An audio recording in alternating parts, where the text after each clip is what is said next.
Et en fait, aujourd'hui, c'est un live dans lequel je vais rendre service.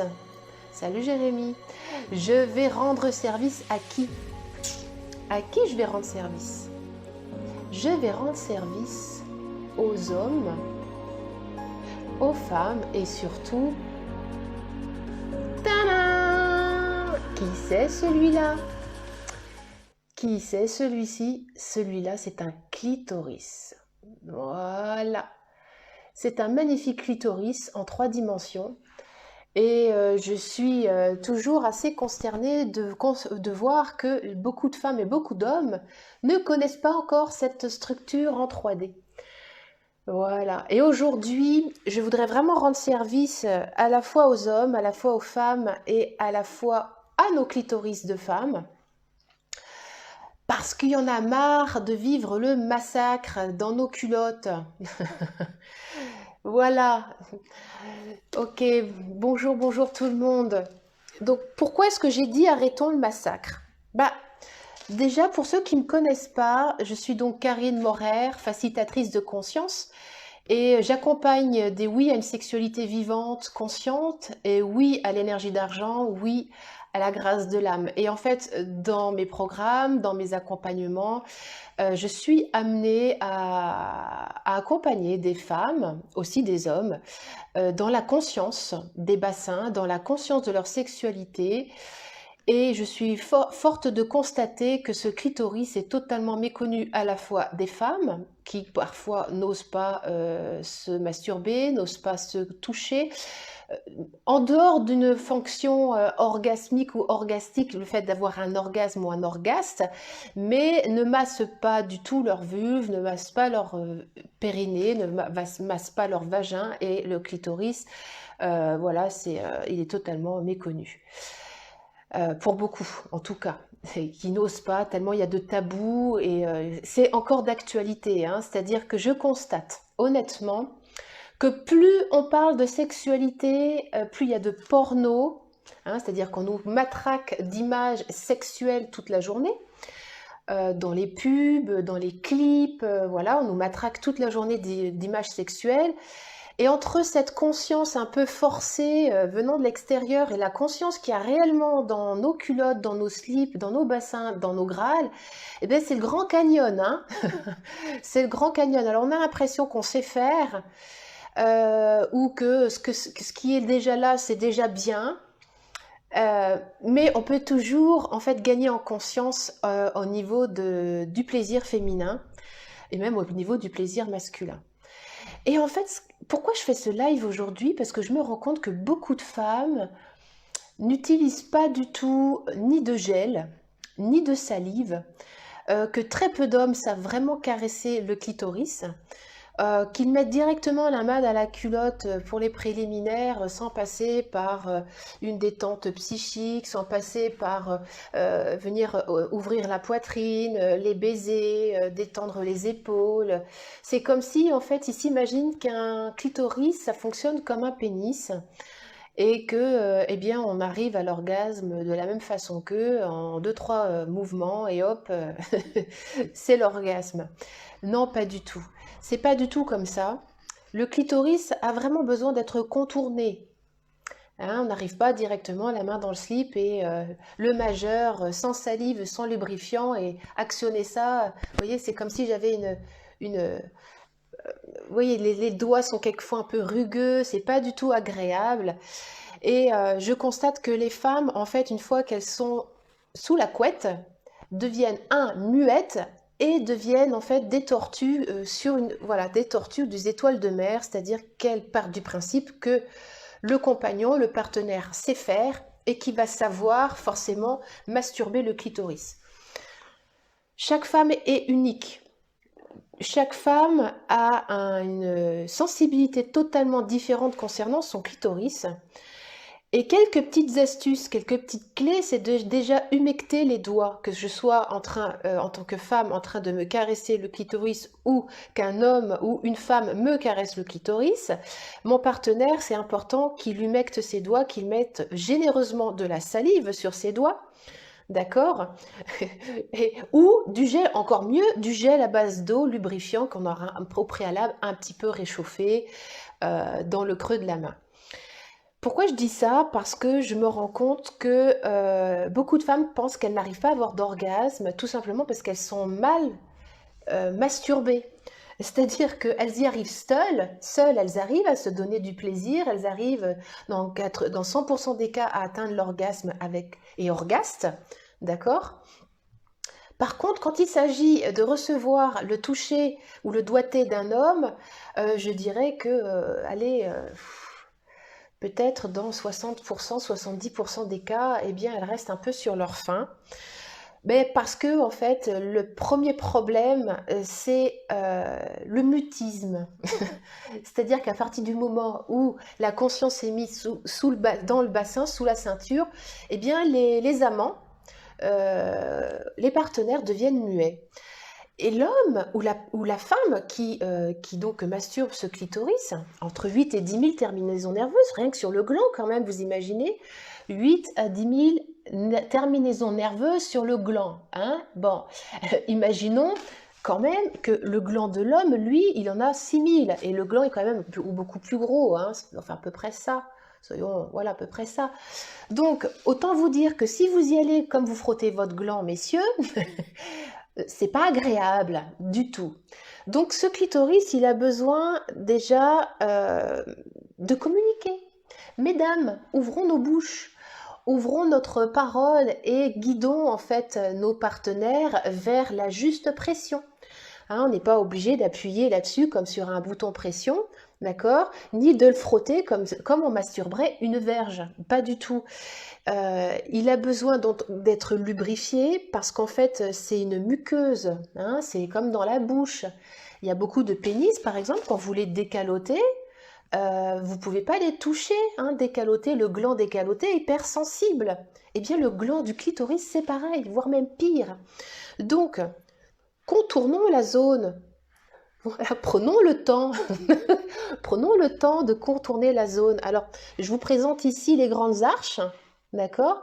Et ici, on a les bulbes, les vestibules qui vont jusque entourer le vagin.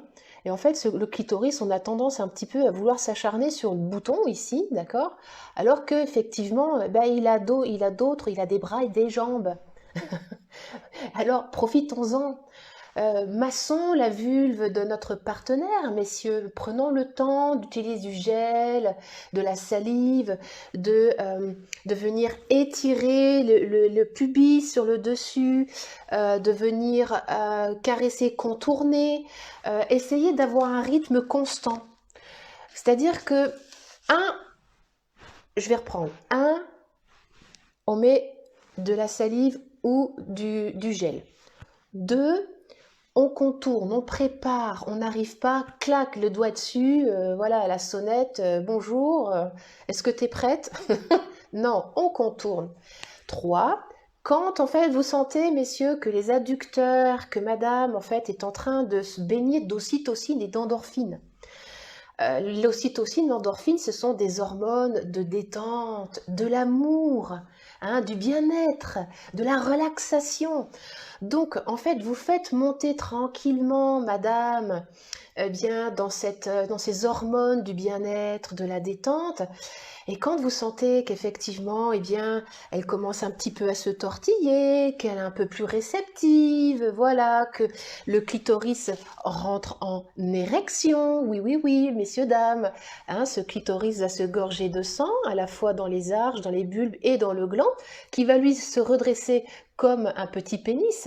Quand vous sentez que tout ça commence à s'activer, effectivement, vous pouvez commencer à demander à la partenaire est-ce que c'est OK pour venir caresser ce clitoris pourquoi pas, qu'elle puisse avoir un orgasme avec donc les contractions du pubococcygien, accélération du pouls et accélération de la respiration, voire même une apnée. Hein. Beaucoup de femmes, pour atteindre l'orgasme et l'orgaste, retiennent une apnée et dans l'orgasme et l'orgasme relâchent en fait complètement la respiration. Donc, ici, il va falloir savoir avoir un rythme régulier et de ne pas changer constamment en fait le rythme. C'est-à-dire que ce clitoris, il a besoin d'un certain temps, de certaines conditions, d'une certaine pression. Donc il a besoin de communiquer ce clitoris. Imaginez qu'il a une bouche et puis des yeux là et qui disent bah, moins fort, plus vite, contourne, autour, au-dessus. Vous avez la zone T également ici. Hein. Beaucoup d'hommes se contentent de venir sur le clitoris. Vous avez la zone T également ici. Qui est fort intéressante à venir stimuler. Et quand vous sentez que vous avez le bon geste, le bon rythme, la bonne pression, que le lubrifiant est suffisamment là, eh bien vous pouvez effectivement rentrer dans ce rythme et puis respirer avec votre partenaire. Voilà.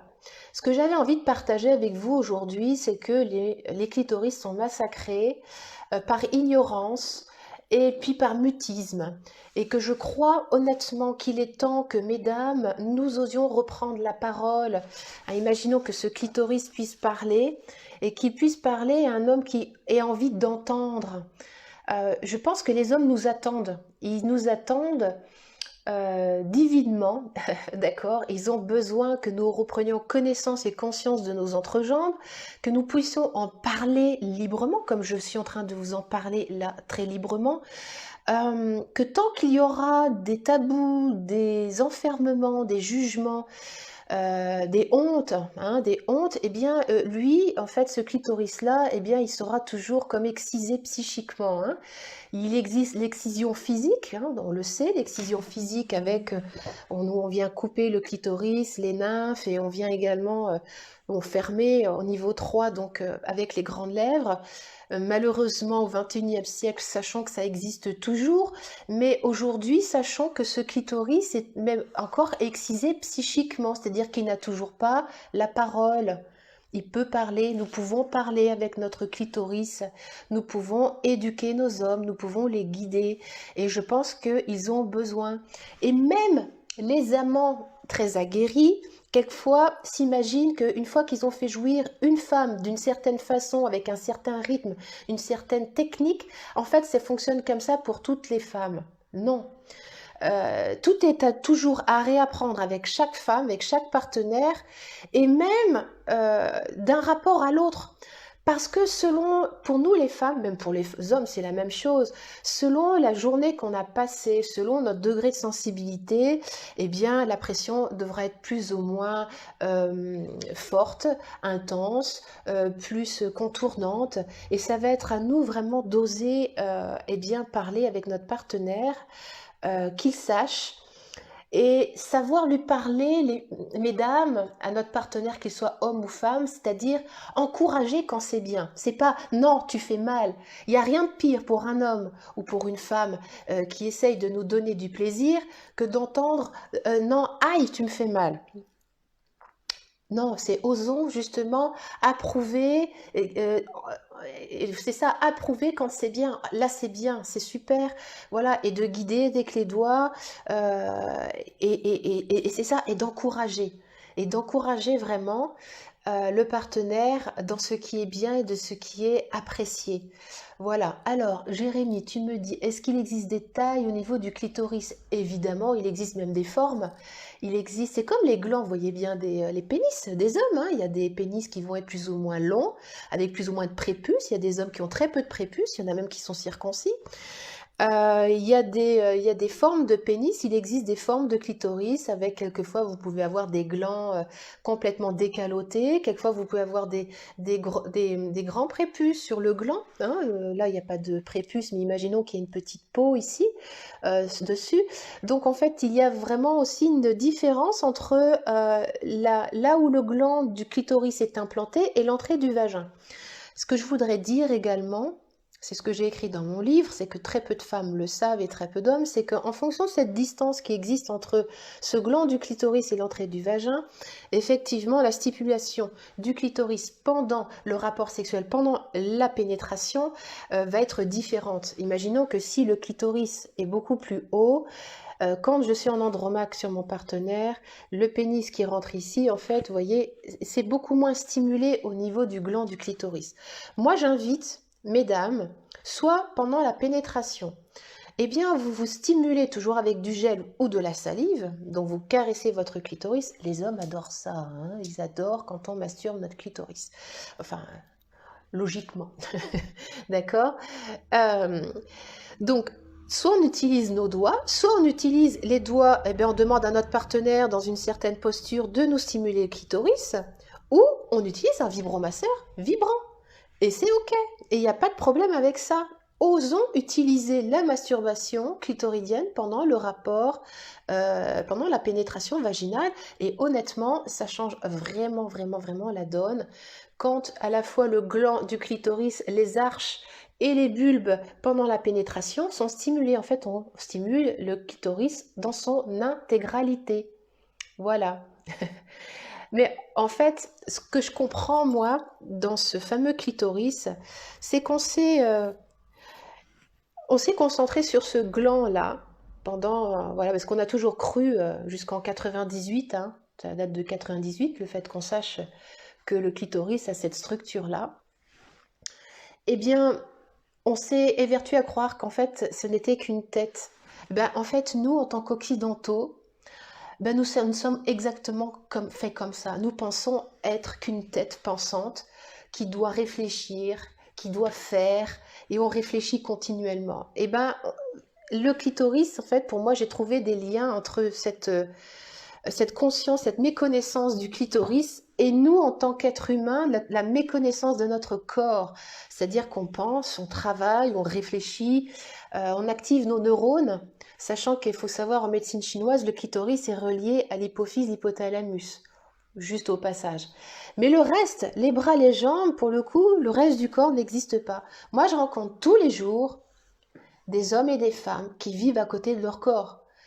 C'est-à-dire que bah, ils font chambre à part. Ah, ils réfléchissent très bien, hein, ils sont très bons analystes, sont très bons en maths. Mais alors, au niveau de la connexion corporelle, c'est un peu compliqué. Sachant que l'orgasme vient de cette capacité que nous avons de faire un avec notre corps, de faire un avec ce qui est autour de nous, quand il n'y a pas de conscience dans le corps, dans la peau, dans la matière, quand ce corps a été abusé, a été renié, est source de tabous, de points de vue, de jugements, de complexes. Hein, on verra ça lors de la soirée du 13. Hein, lorsqu'il y a plein de complexes, c'est un peu difficile d'atteindre l'orgasme avec l'orgaste, euh, parce que tous les jugements, les points de vue et les séparations qu'on met avec ce corps, en fait, ce sont des enfin, ce sont des freins à la jouissance. Voilà. Donc, je suis en joie de pouvoir vous montrer, voilà, mesdames et messieurs, cette belle structure de clitoris, 8 à 10 000 terminaisons nerveuses. Prenons notre temps pour venir appréhender ce magnifique organe qui, au passage, est essentiellement enfin, je veux dire, il est essentiellement constitué pour le plaisir. C'est le seul organe du corps, hommes et femmes confondus, qui soit dédié au plaisir. Donc, prenons-en soin. Mesdames, n'hésitons pas à nous toucher avec un gel, avec un sextoys vibrant, pourquoi pas, avec nos doigts, avec un gel lubrifiant, avec de la salive. Osons éduquer nos hommes à notre unicité de plaisir. Chaque femme est unique dans son plaisir et a besoin, eh bien, de retrouver une parole libre, une parole consciente, une parole dans laquelle, eh bien, on peut dire les choses sans se cacher, sans se boucher les oreilles, sans rougir jusqu'aux oreilles. C'est hyper important. Je suis intimement persuadée que plus les femmes vont reprendre conscience de leur sexualité, de leur pouvoir orgasmique, et inviter les hommes à danser avec elles, plus ce monde dans lequel nous vivons vibrera sur une autre fréquence, plus nous nous unissons dans cette communication vivante, et plus nous contribuons à changer de paradigme sur cette planète Terre. Donc, mesdames, la paix sur Terre est entre nos jambes. C'est vraiment de notre responsabilité de nous toucher, de nous honorer, de prendre conscience. Parce que personne d'autre que nous-mêmes ne pourra le faire à notre place. N'attendons pas d'un homme qui nous masturbe à notre place. Soyons autonomes dans notre plaisir de femme. Et plus nous sommes dans cette autonomie, plus nous pouvons inviter l'autre à danser avec nous. Et moins il y a d'enjeux horizontal, moins il y a de chantage affectif au niveau de la sexualité, au niveau de plein de choses, hein. La sexualité, il y a beaucoup de chantage sous-jacent sous la couette, hein. Il y a beaucoup de chantage sous la couette. Peut-être que ça vous parle, ce que je vous dis. Donc moi, ce que je voudrais vous proposer, là, c'est de me rejoindre dans la soirée du 13 février, donc c'est dans 15 jours, la veille de la Saint-Valentin. J'aimerais vous inviter à me rejoindre. On va parler comme ça de sexualité très ouvertement, à la fois de plein de thèmes différents. Donc on va parler pour les femmes de la vulve, on va parler de la femme fontaine, on va parler du pénis également, parce que c'est quand même aussi important d'en parler, de ce pénis. On va parler plein de choses différentes. Donc si tu sens que tu as besoin de sortir de ton ignorance, en simplicité dans un cadre dans lequel tu te sens en confiance. Les gens qui viennent me voir en général sont très en confiance parce que c'est la simplicité, c'est la clé, hein, c'est la clé, vraiment. Donc, rejoins-moi lors de cette soirée. N'hésite pas à partager cette vidéo à des amis, hommes ou femmes, pour qu'ils puissent bénéficier de ces quelques minutes de partage concernant ce magnifique organe qu'est le clitoris. Voilà, je vous dis à tout vite. Je reviendrai peut-être dans les jours qui viennent pour un autre live sur un autre sujet. Je ne sais pas encore lequel, c'est toujours un peu à l'improvisation. Voilà, merci d'avoir été autant présent. Ce clitoris fait toujours autant couler d'encre et de curiosité. Donc, c'est-à-dire qu'il a besoin encore d'être reconnu et d'être conscient, tant pour les hommes que pour les femmes. À tout vite, c'était Karine Morer, facilitatrice de conscience.